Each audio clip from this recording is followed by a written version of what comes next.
बहुत बढ़िया मूव्स दिखाए थे महिंद्रा एंड महिंद्रा ने। और गरांग सर, जियोजीत की आज भी एक प्रिफर्ड पिक और बढ़िया एग्रेसिव टारगेट्स 1800 के, और इसमें अपसाइड रिस्क है भाई। नतीजे अच्छे आ गए इस दौरान तो और स्टॉक टूल पकड़ता हुआ नजर आएगा। तो कह लीजिए कंजर्वेटिवली आसानी से लंबी अवधि में 1800 तक के targets Mahindra and Mahindra deliver करेगा। ये संवत 2079 के लिए पहला gift Mahindra and Mahindra. Rajesh Agarwal sir को स्क्रीन पे दिखाइए, पूरे पैनल को दिखाइए बार बार। उसमें दिक्कत क्या है, एक साथ एक मंच पे सबके सब लाइव जुड़े हुए हैं। राजेश सर भाई, संवत, नए संवत पे क्या दाव लगाना है, कहां पे सबसे ज्यादा कन्विक्शन आ रहा है? गुड आफ्टरनून आशीष जी, मेरी तरफ से और हमारी कंपनी ओम कैपिटल की तरफ से सीएनबीसी की सारी टीम, सीएनबीसी के दर्शक और जो पैनल में जितने भी मित्रगण हैं, सबको दिवाली की ढेरों शुभकामनाएं। सर आपको भी। दिवाली ऐसे ही एक्साइटिंग होती है और ऊपर से 2 साल के कोरोना काल के बाद ये जो दिवाली आ रही है बिना कोरोना के भय के, तो और भी ज़्यादा उत्साहजनक है। स्टॉक की बात की जाए तो जो स्टॉक हम समझते हैं कि इस दिवाली से अगली दिवाली तक या फिर और भी आगे की दिवाली तक पोर्टफोलियो में रखा जा सकता है, तो वो एनबीएफसी स्पेस से बजाज फिनसर्व का रहेगा। छोटी मध्यम से 1 साल की अवधि में हम समझते हैं 2100 का टारगेट रखना चाहिए, बट जिस तरह की परफॉर्मेंस है और भी ऊंचे टारगेट रखे जा सकते हैं। बजाज ग्रुप की जो विभिन्न फाइनेंस की जो सर्विसेज हैं उनकी ये होल्डिंग कंपनी है।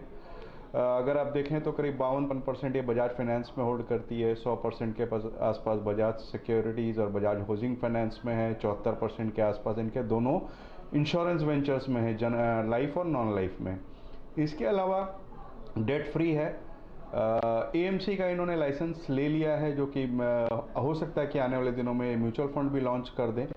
और सबसे बड़ी बात है कि एयूएम में लगातार ग्रोथ हुई है, एसेट क्वालिटी स्टेबल है और निम्स में भी हमने बढ़त देखी है। ओम कैपिटल मानता है संवत, अगले नए संवत में जबरदस्त रिटर्न्स की तैयारी कर लीजिए। एक दूसरी प्रिफर्ड पिक आपकी स्क्रीन पर हेमांग सर को दिखाइए। हेमांग सर भाई, आप लोग मोतीलाल ओसवाल में क्या खरीदवा रहे हो? मुहूर्त ट्रेडिंग के दिन अगले 1 साल के लिए कौन सा स्टॉक लूं सर? आशीष जी, बहुत बहुत शुभकामनाएं सीएनबीसी आवाज के दर्शकों को और पैनल मेंबर्स को। और दिवाली की पिक की अगर बात की जाए तो मेरी पिक है आईटीसी। कल ही नतीजे आए थे आशीष जी, और बेसिकली जो वॉल्यूम ग्रोथ सिगरेट बिजनेस के अंदर हमने देखा है वो लगभग 21-22% का। हमने कभी सोचा नहीं था कि सिगरेट के अंदर इतना बड़ा वॉल्यूम ग्रोथ डिलीवर हो सकता है। और जो बाकी के बिजनेस है उसमें भी अच्छी परफॉर्मेंस है। एग्री बिजनेस हो गया, एफएमसीजी हो गया, पेपर बोर्ड हो गया, होटल। हालांकि उसकी जो कंट्रीब्यूशन है, जो ओवरऑल प्रॉफिट है, उसमें सिगरेट की ही बहुत ज्यादा है, लगभग 76%। पर बाकी के बिजनेस में भी एक अच्छा पॉजिटिव ट्रैक्शन है। और अभी भी कंपेयर टू अ टिपिकल जो एफएमसीजी कंपनी के वैल्यूएशंस होते हैं उसके मुकाबले काफी अट्रैक्टिव है। 22 times next year forward earnings काफी अट्रैक्टिव है। तो मुझे लगता है कि हालांकि ये एक बेस्ट परफॉर्मिंग स्टॉक रहा है और उसके बारे में काफी चर्चा भी होती है सोशल मीडिया पे, मीडिया पे, पर मुझे लगता है कि अंडर ओनरशिप है और ग्रोथ है। तो मुझे लगता है कि ये साल में भी आईटीसी एक अच्छी परफॉर्मेंस डिलीवर कर सकता है।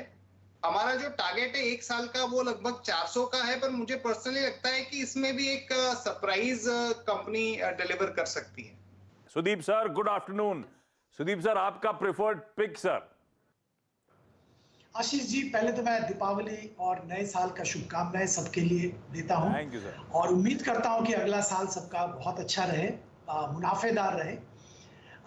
शेयर्स की अगर बात करें जिसके लिए हम यहाँ आए हैं, देखिए एक सेक्टर हम सारे जो विशेषज्ञ हैं इनको लगता है कि बहुत अच्छा परफॉर्म करेगा इस फाइनेंशियल ईयर में और शायद अगला फाइनेंशियल ईयर में भी, वो है बीएफएसआई।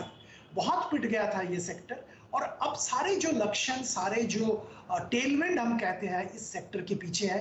हर कंपनी इस सेक्टर का अच्छा परफॉर्म कर रहा है, कोई ज्यादा अच्छा कर रहा है, कोई थोड़ा कम कर रहा है, पर परफॉर्मेंस में सब बीएफएसआई कंपनीज का बहुत अच्छा एक ट्रैक्शन, बहुत अच्छा पॉजिटिव मोमेंटम देखने को मिला है। और कहीं वैल्यूएशन भी थोड़ा ऊपर आ गया है। इस सेक्टर के ही एक कंपनी जो कि परफॉर्मेंस तो अच्छा रहा है पर बहुत सारे सवाल थे, इसलिए परफॉर्मेंस के बावजूद ये वैल्यूएशन अच्छा नहीं था। वो हम अभी रिकमेंड कर रहे हैं 1 साल के लिए इंडसइंड बैंक। पिछले क्वार्टर का परफॉर्मेंस अभी आया है 2-3 दिन पहले और बहुत ही अच्छा परफॉर्मेंस था। और इसमें एक खास बात यह है कि इनका लोन ग्रोथ बहुत अच्छा हो रहा है और ये लोन ग्रोथ कॉर्पोरेट बुक में बहुत अच्छा इंप्रूवमेंट देखने को मिला है। इनका रिटेल हमेशा तगड़ा था क्योंकि micro finance Bharat financial acquire करने के बाद वो रिटेल बिजनेस में बहुत अच्छा मोमेंटम आ गया था और वो मोमेंटम बरकरार है। कॉर्पोरेट बुक में भी अच्छा ग्रोथ दिख रहा है। एसेट क्वालिटी में सिग्निफिकेंट इंप्रूवमेंट हुआ है और ये इंप्रूवमेंट का सिलसिला आने वाले क्वार्टर्स में भी जारी रहेगा, यही उम्मीद है। इसके कॉन्सिक्वेंस लोन लॉस प्रोविजन कम हो गया है और इस बैंक का कैपिटल एडिक्वेसी 16.4% टियर 1 है और ये कॉन्फिडेंस देता है कि शॉर्ट मीडियम टर्म में फर्दर डाइल्यूशन का कोई जरूरत नहीं होगा यहाँ पे और ये एक बहुत बड़ी बात है। मैनेजमेंट का स्टेबिलिटी की बात की जाती है तो यहाँ पे भी बोर्ड ने एमडी का टेन्योर 3 साल एक्सटेंड करने का फैसला लिया है। हाँ, आरबीआई के पास भी जाएगा पर ऐसा कुछ दिक्कत नहीं होना चाहिए, तो एक मैनेजमेंट स्टेबिलिटी भी रहेगा। ओवरऑल जैसे मैं जिक्र कर रहा था बीएफएसआई में बहुत अच्छा टेलविंड है और इंडसइंड बैंक भी कंटिन्यूअसली अच्छा परफॉर्म करता रहेगा। थोड़ा बहुत प्रॉब्लम इस क्वार्टर में देखने को मिला था, ऐसे जो डिपॉजिट ग्रोथ में ऐसा कासा डिपॉजिट में ऐसा बहुत अच्छा ग्रोथ देखने को नहीं मिला था, पर हम लोग मानते हैं कि आने वाले दिनों में ये भी, क्योंकि इसका बेस बहुत तगड़ा है, भारत फाइनेंशियल एक्वायर करने के बाद रिटेल बेस तगड़ा हो गया है और आने वाले दिनों में इसका भी फायदा जरूर बैंक को मिलेगा। ओवरऑल 1 साल का नजरिया 1450 रुपए का टारगेट खरीदारी कर सकते हैं संबद्ध से संबद्ध तक। पैमाने पे इसके